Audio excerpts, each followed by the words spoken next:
Hey everybody, I'm Jodi. This is my Stamp with Jodi YouTube channel, and this is Season 8, Episode 3 of the Great North American Stampin' Show.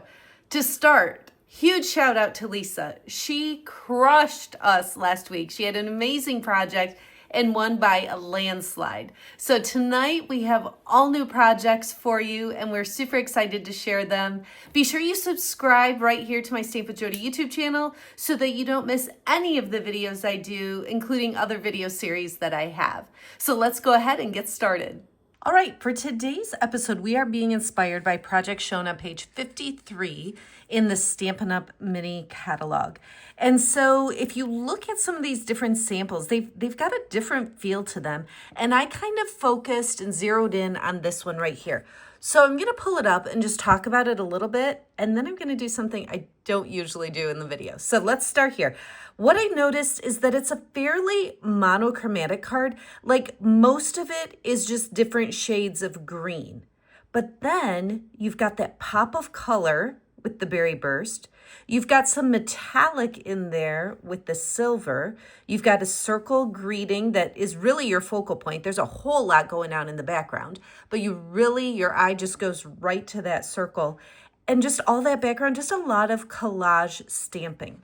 So I'm gonna pull in my finished card and show you that right off the bat and kind of do a comparison.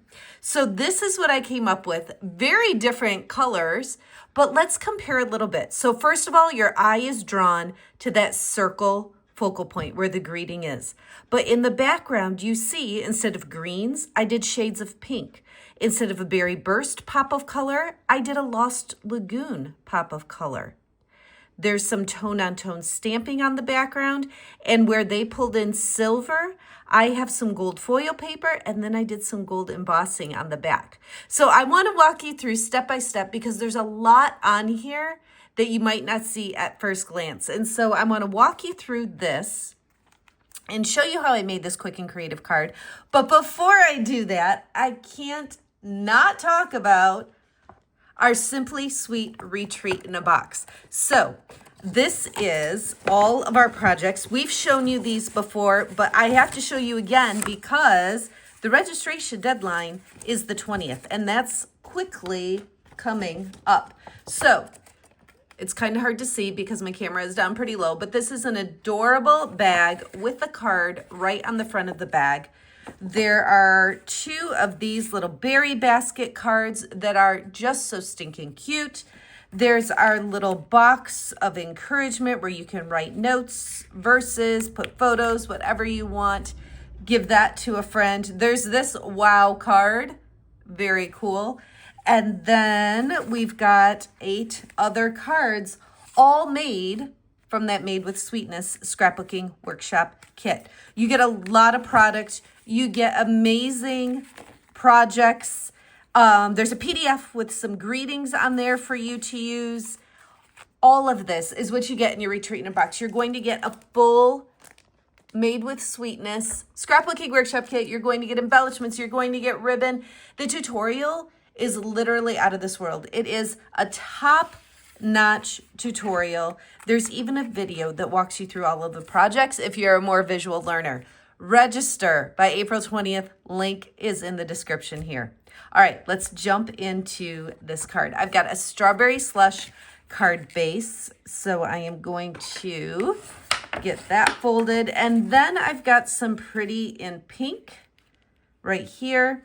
And then I pulled in this piece of designer paper that's strawberry slush, but I felt like the lighter tones were more like kind of in between the pretty in pink and the strawberry slush. So just kind of pulls that all together. And I've got a little surprise for you.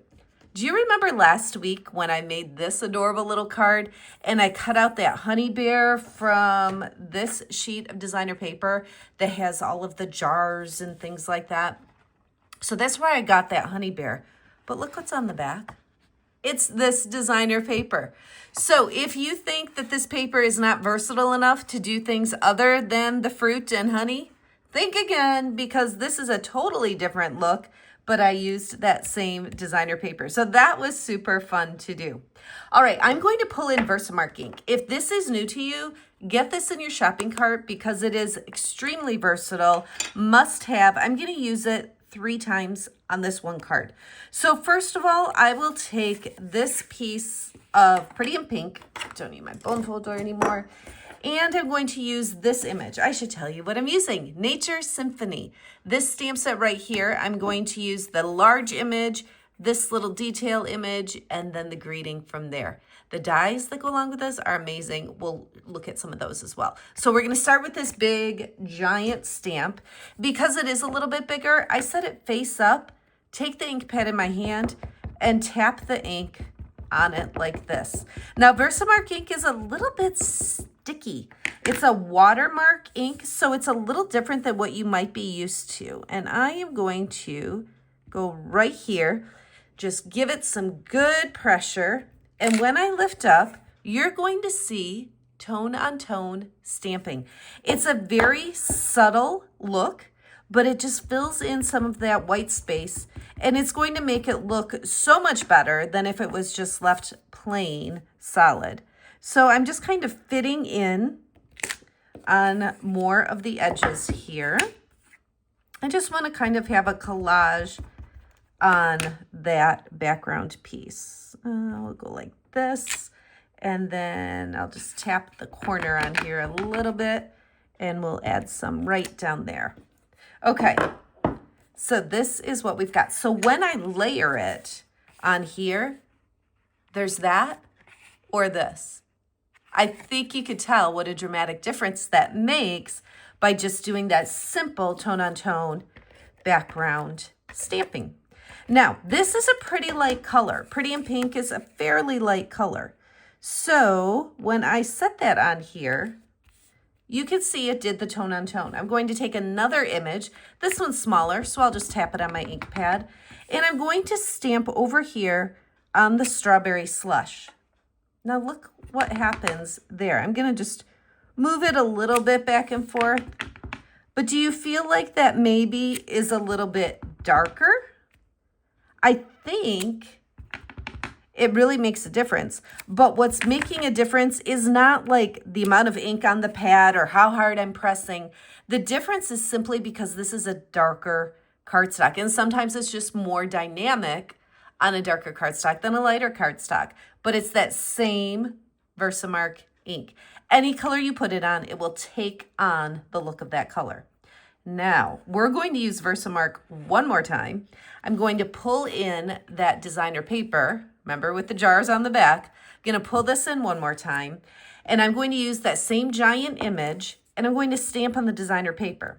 Now, at first, I'm not going to lie, it's not going to be impressive. So I'm going to take it here, and I'm going to come down and stamp it like this. So I'm going to give it some good pressure again, but when I peel it off, I'm guessing you're not terribly impressed because you can't even really see it. But watch what happens when I pull in my little tray and my gold embossing powder, and I just gently pour over the stamped image. Remember how I said Versamark is kind of sticky? Look at that. So that is the ink that I use when I want to do heat embossing because that powder will stick right to it. So I've got that on there. I'm going to ink it up and, oops, gotta hold it this way. I'm gonna ink it up one more time and stamp it on the designer paper and fill in this half. And then, you guessed it, we're gonna pour more powder over it. I will tell you a quick tip. This lid just comes on and off, so you'll want to store this upside down on your shelf to keep the ink at the top of the pad. So I'm going to lift this up very carefully again. I don't want to touch the ink when it's wet like that, or the embossing powder. It'll just move off. And just sprinkle it on, tap off the excess again.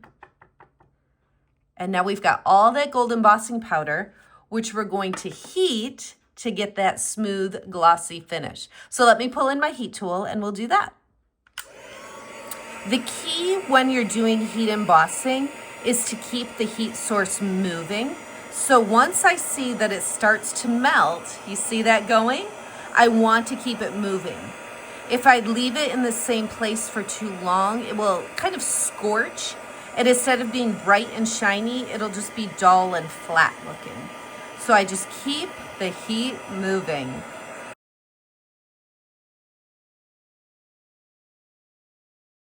Isn't that so pretty? I absolutely love this layer. Let's go ahead and get that added.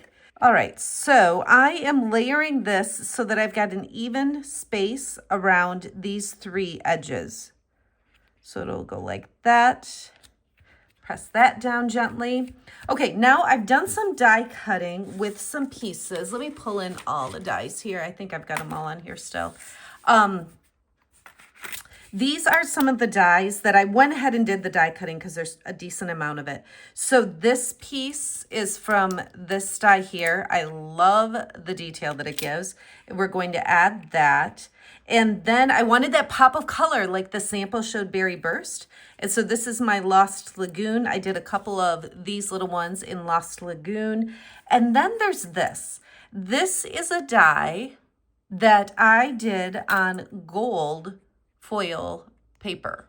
So I've got it die cut, but you can see like you almost thought you were going to get this shape, right? But it didn't do that. However, if you look closely, you can see the indentation from the die. So all I'm going to do is take my scissors and just carefully cut around that indentation so that I do have a more uniquely shaped piece with all those fun holes die cut from it. So let's start building. I'm going to scoot this out of the way. We'll just scoot that. This is just so pretty. Oh, all right. So let's take this gorgeous detailed piece. Can you see all that detail in there? So pretty.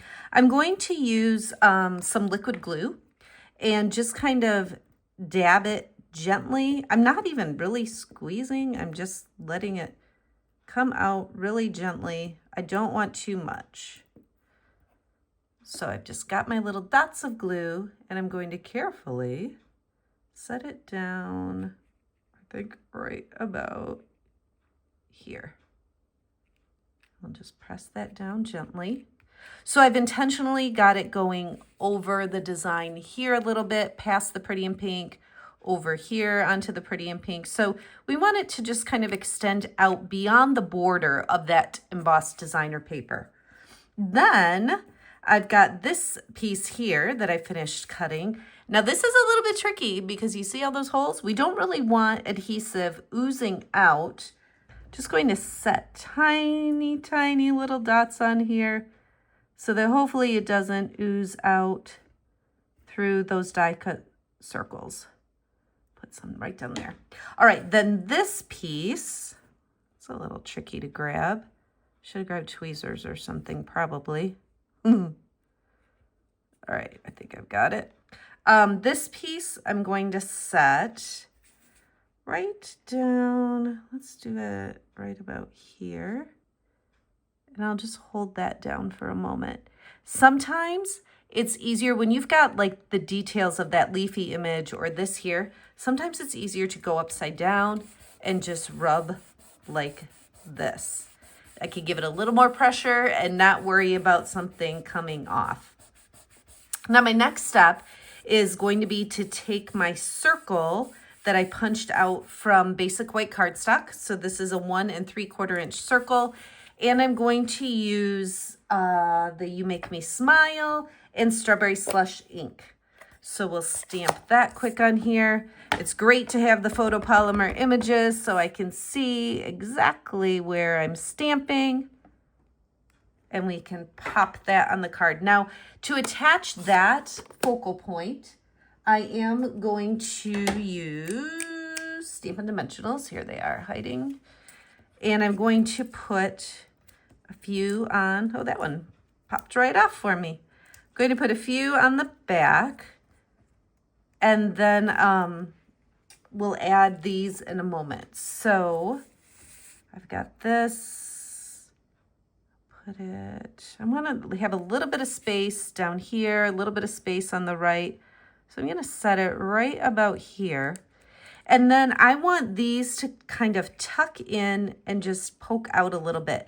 Now, depending on exactly where you put the Stampin' Dimensionals, you might stick it in there and be like, well, shoot, I can't get in any further. It's always okay to just cut or break off the end a little bit and then get it stuck in exactly where you want it. Nobody knows what it looks like underneath that, right? So again, I'm just going to use some of that liquid glue, but I'm going to put it just at the base down here. I want the top part to be a little more free flowing and be able to be out from the card a little bit. So I'll stick that and just press it down there a minute. So you can see that is just kind of loose there a little bit. And then I'm going to tear off just a touch more and do the same thing where I just put the glue on the bottom part here.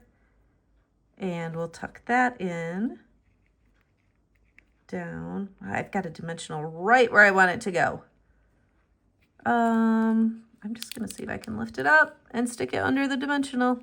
Again, no one will know. It works. Okay. What do you think of this quick and creative card? I love it. I love the pink, the pretty in pink with the strawberry slush. The gold just really makes it for me. I love the gold foil and the gold embossing. And then that pop of color, just like it had on here.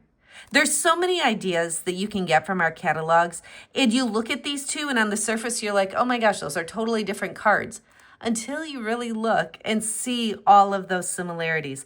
I hope that this inspires your creativity and that you look through the catalogs and just find a card that you want to duplicate using your own little personal twist on there. So I would love to hear what you think in the comments. What do you think of the gold on there and that pop of Lost Lagoon? Tell me what you think there. Don't forget to go and watch all 3 of the other videos. Come back and give a thumbs up vote to the one that you enjoyed the most. And don't forget about that Simply Sweet Retreat in a Box. Registration ends April 20th. Thank you so much for watching. Have a great day.